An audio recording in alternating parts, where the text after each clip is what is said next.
À vouloir trop gagner, on risque de tout perdre. Cet adage qui s'utilise très souvent en affaires peut aussi s'appliquer très bien en politique.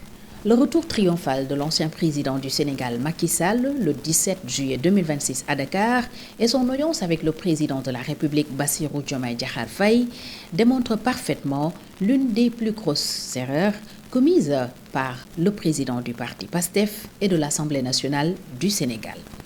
Ousmane Sonko, que certains qualifient de génie politique et même de fin stratège, est certes un phénomène, c'est indéniable, mais il a commis énormément d'erreurs qu'il risque de payer très cher. Et en politique, dit-on, toute erreur se paye cash.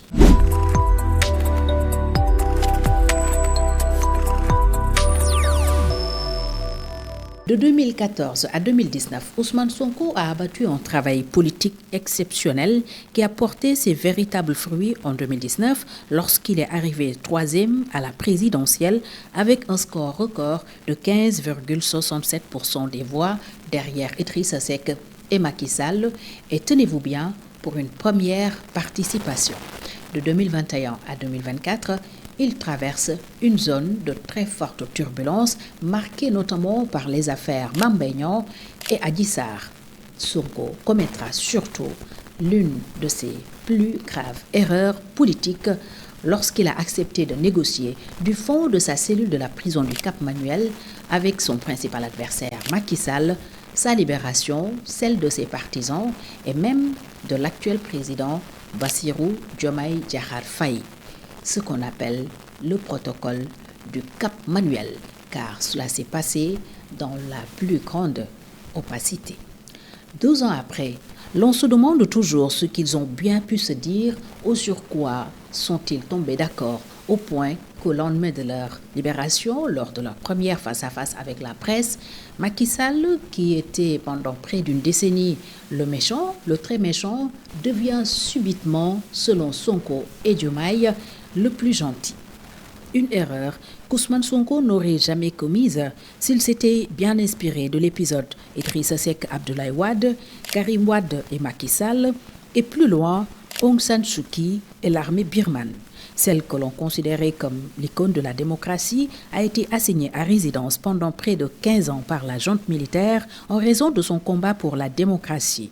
La victoire de son parti aux élections de 1990 refusée par les militaires et l'absence de réaction violente de sa part et de la part de ses partisans l'a propulsé sur le podium du prix Nobel de la paix. Mais sa libération en 2010 sur la base d'un supposé compromis a suscité beaucoup de questions. Arrivé au pouvoir en 2015, ses soupçons se sont confirmés ou ont semblé se confirmer car elle n'avait pas tous les leviers. L'armée s'est octroyé 25 sièges au Parlement et contrôlé les ministères les plus en vue ou les ministères clés que sont la défense, l'intérieur et les frontières. Beaucoup d'observateurs croient que ce compromis supposé explique sa position sur la crise des Rohingyas où elle a défendu l'armée que les Nations Unies accusaient de graves violations des droits humains. C'est cette même armée qui renversera son gouvernement en 2021. Ce protocole supposé de 2024 entre Macky Sall, Ousmane Sonko et Bassirou Diomaye Faye expliquerait-il l'absence de poursuite contre Macky Sall malgré les graves accusations portées contre lui? Cette question nous conduit à une autre erreur politique commise par Ousmane Sonko le 26 septembre 2024, jour où il a déclaré l'existence d'une dette cachée et a ouvertement accusé Macky Sall et d'autres autorités du régime sortant de détournement. Mais en langage beaucoup plus simple, ce que le ministre vient de nous dire,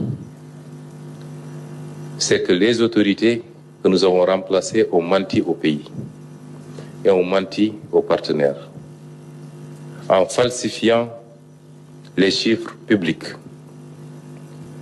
en donnant des données erronées, au moins sur les 3 aspects qu'il a soulevés, mais vous pouvez le considérer sur tout autre aspect, en l'occurrence ici, le déficit public, qui est au double de ce qui a été annoncé pendant tout ce temps. la dette publique, qui est 10 points plus élevée que ce qui a été annoncé. Et de manière constante d'ailleurs, de 2019 à 2023.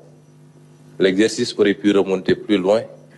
On aurait su ici, la tendance avait pris départ un peu plus tôt, mais les 4 exercices nous suffisent pour voir à quel point le régime du président Macky Sall a menti au peuple, a menti aux partenaires, a tripatouillé les chiffres pour donner une image économique, financière et budgétaire qui n'avait rien à voir avec la réalité. C'est d'une gravité extrême. Accusations qui n'ont jusque-là pas abouti à des poursuites, est-ce par défaut de preuves concrètes ou en raison des clauses du protocole supposé? Nous donnons notre langue au chat. Mais il est clair qu'avec une si confortable majorité à l'Assemblée nationale, une résolution de mise en accusation passerait comme lettre à la poste, tout comme l'abrogation de la loi d'amnistie qui permettrait de prouver les accusations de crimes portées contre Macky Sall et son régime. Là aussi, Sonko a encore manqué de tirer les leçons de ses précédents combats avec Macky. Accuser un adversaire politique, le diaboliser sans preuve ne fait que le renforcer aux yeux de l'opinion. Car ce qui ne tue pas rend plus fort et c'est ce qui explique ce retour triomphal de Macky Sall au Sénégal. Mais avant cette erreur avec Macky, Sonko en a commise une autre, c'est d'avoir occupé le poste de Premier ministre du président Bassirou Diomaye Diakhar Faye. Nul ne peut lui retirer le mérite d'avoir porté ce dernier au pouvoir. Mais au lendemain de la présidentielle de 2024, Ousmane Sonko voulait tout avoir. Le beurre, l'argent du beurre et le sourire de la bergère.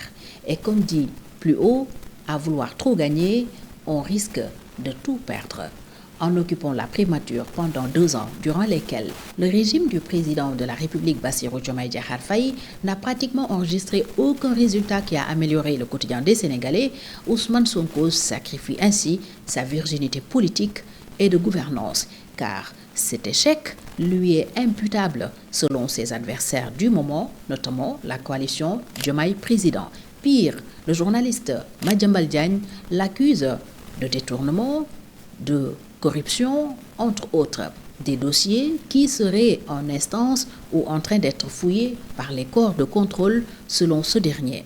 On y verra plus clair avec le temps.